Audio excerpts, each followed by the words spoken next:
So is it real or is it a fake? Is it fake or is it fortune?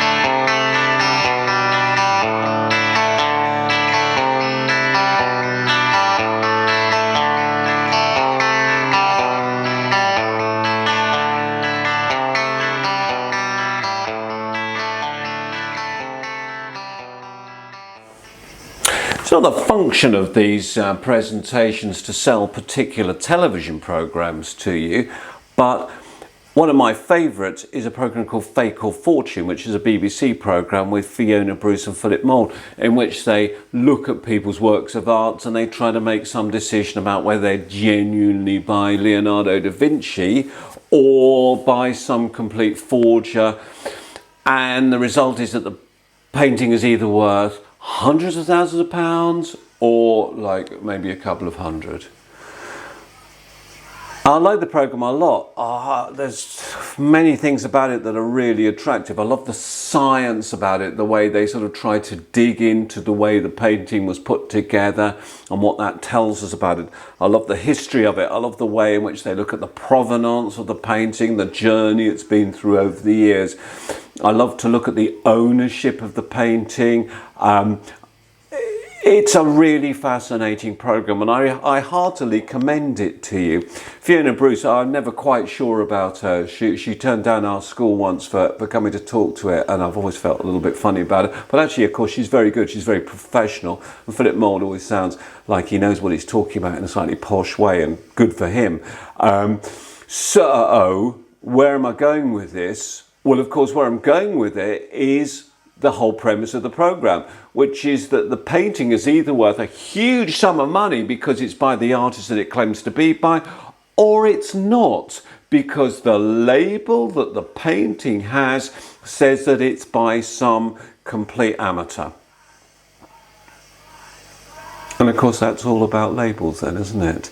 That's all about things then that we value, not because of the painting, not because of what it looks like, not because of its content, because it's the same painting, whether it's by Leonardo, whether it's by Bob down the road, but the way in which we value things, the labels that we put on things, which I'm afraid we have to say that then becomes the defining quality. And I've done it myself. You know, you go into the National Gallery, you go into the Musée d'Orsay, or you go into the Uffizi, and you see this painting and it's by Bellini, or it's by Botticelli, or it's by Fra Angelico, and immediately there's a wow factor. Immediately you feel, oh my goodness, look at what I'm looking at. I'm looking at one of the most famous works of art ever. It's the same with music. You know, if you go to the Philharmonic and maybe there's two items on, one is a new one by some unknown person, the other one's by Beethoven. And immediately you're prejudiced to think that the one by Beethoven is going to be amazing because it's Beethoven, because that's the label that's there.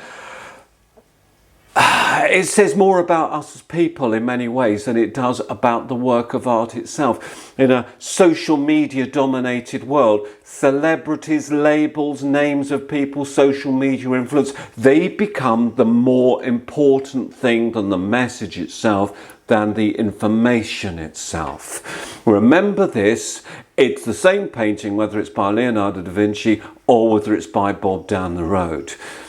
We recognise that we want genuine things. Plato talks about this. He has in his theory of forms this idea of some pure version of things. And actually, of course, our human version is always slightly muddled, slightly corrupted. And as we look at things and as we develop things, we try to create the best we can. And art should be something that lifts our spirit, that moves us beyond, that gives us some insight that's above and beyond what we're actually looking at. And in this particular case, we're not doing that. In this particular case, what we're doing is we're looking at the little label underneath that says Monet, or the little label underneath that says Matisse, and we're losing track of what the thing is in and of itself. Let's stress it again. Plato's point is that things have a value in and of themselves, and our human picture corrupts and messes things up. And let us say it again, that of course it is the thing itself that should have the beauty, not the name we put on it, not the label we put it. So next time you're in the National Gallery and you're looking at something that's by some amazing artist, then go and look for ones you've never heard of, and try and build up and try and understand that actually new and beautiful things are created all the time. They don't have to be by great names. They don't have to have celebrity endorsement. They don't have to have social media influencers behind them to be good. Hope you've enjoyed that. If you have, like the video. Don't forget to subscribe to the channel. Click on the little link to do so, and please encourage your friends to do so. Remember, new one every Wednesday, 7:30. Thanks very much. Keep well. See you again.